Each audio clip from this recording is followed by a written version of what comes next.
तो ये आरजेडी की सीट कांग्रेस को चली गई है। जी जी तो बनमनखी वापस रिपीट कर रही है, यहाँ फ्रेंडली फाइट भी है। ओरमा ग्रुप, जो सोचता है वो करता है, आपके अपने सपनों का आशियाना।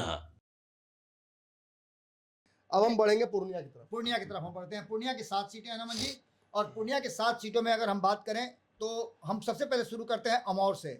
अमौर की सीट जो है AIMIM के पास है, और यहाँ जो है अब्दुल जलील मस्तान जीत करके आए थे 2015 में। इस बार भी अब्दुल जलील मस्तान को मौका मिला है, और सवा जफर हैं जदयू की तरफ से।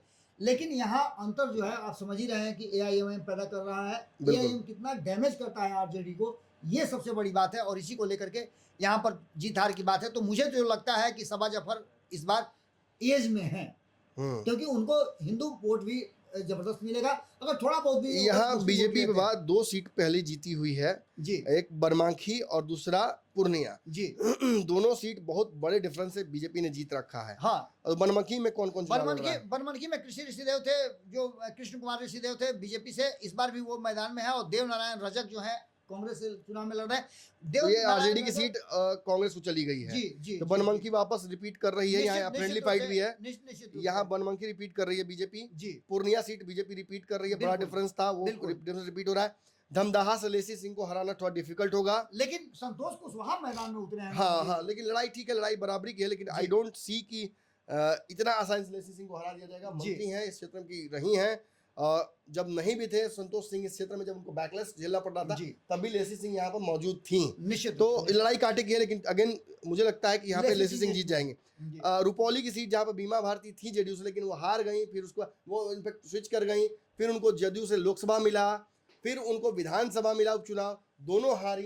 अब तीसरी बार मौका किसको मिला है, क्या सिचुएशन है? बीमा भारती को ही मौका मिला है, आरजेडी ने दिया है। शंकर सिंह और कलाधर मंडल है, कलाधर मंडल है, मंडल लड़ जाते हैं, और यहाँ से कमंडल जीत जाता है जी। तो शंकर सिंह यहाँ से जीत जाते हैं। शंकर सिंह निर्दलीय जीते थे, और इस बार भी शंकर सिंह रिपीट करेंगे, इसमें कोई संशय नहीं है। हाँ, ये जरूर था कि शंकर सिंह को जनसुराज को टिकट देना चाहिए था, शंकर सिंह को भी प्रयास करना चाहिए था। बीच में जदयू से इनके रिश्ते अच्छे हुए थे, तो कलाधार मंडल की जगह इनको टिकट मिलने की संभावना थी। देखते हैं क्या होता है। आई डोंट सी कि बहुत कुछ यहाँ होता नजर आ रहा है। यहाँ एक बात नजर आ रही है नमन जी की, जब नीतीश कुमार गए थे तो उन्होंने कहा था कि इस बार कलाधर मंडल को आप जिताइए, लेकिन वही बात है, मंडल लड़ जाता है। निश्चित रूप से दो गंगोत है ना, तीनों गंगोत हैं, तीनों एक और उम्मीदवार उतारा गया है ना। हाँ, तो बहुत वोट शंकर सिंह जीत जाते हैं। जी, शंकर सिंह जीत जाएंगे। वो तो पूर्णिया में कुल कितनी सीटें जीत रही हैं? पूर्णिया में देखिए, अमौर मुझे लगता है कि ओवैसी जीते थे जी, ओवैसी, और यहाँ पे सीधी लड़ाई है।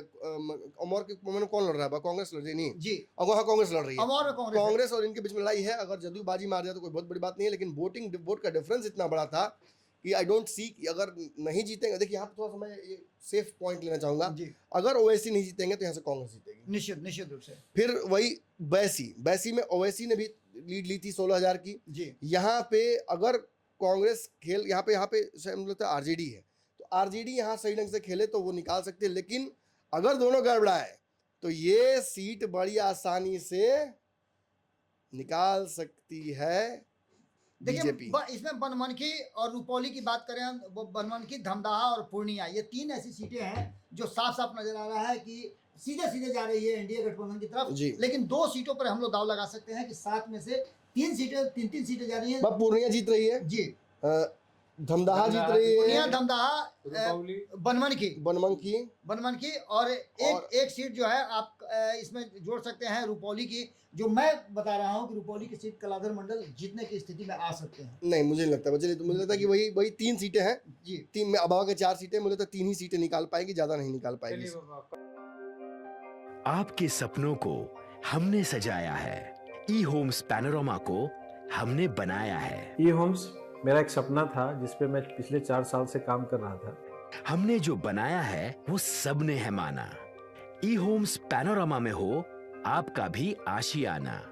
और फाइनली हमने 2021 में इस प्रोजेक्ट को लॉन्च किया। बहुत लोग अप्रिशिएट कर रहे हैं कि पूर्णिया जैसे शहर में, बिहार के, एक तो बिहार की बात करें उसमें भी पूर्णिया जैसे छोटे जगह में इस तरह का लाइफस्टाइल देना, ये सुन के हम लोगों को बहुत अच्छा लगता है। ई होम्स में हमने कुछ और भी किया है, जैसे हम जिस जगह में रह रहे हैं हमारे फैमिली सिक्योर हो, उनको सिक्योरिटी का ध्यान में रखा है। आपकी सुविधा और सुरक्षा आपके लिए खास है, ये आपका विश्वास है। इसमें आर्टिफिशियल इंटेलिजेंस का 7 लेयर सिक्योरिटी का हमने इस्तेमाल किया है। लस ग्रीन कैंपस को बनाया है। यदि हमारा बाउंड्री वाल है तो वो वर्टिकल गार्डन है।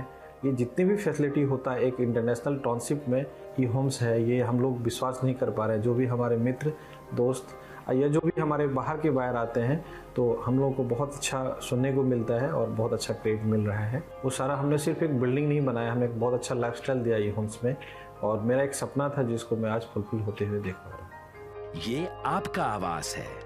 ई होम्स पैनोरामा में अब आपका निवास है। E Homes Panorama, luxurious lifestyle redefined. Panorama group, जो सोचता है वो करता है।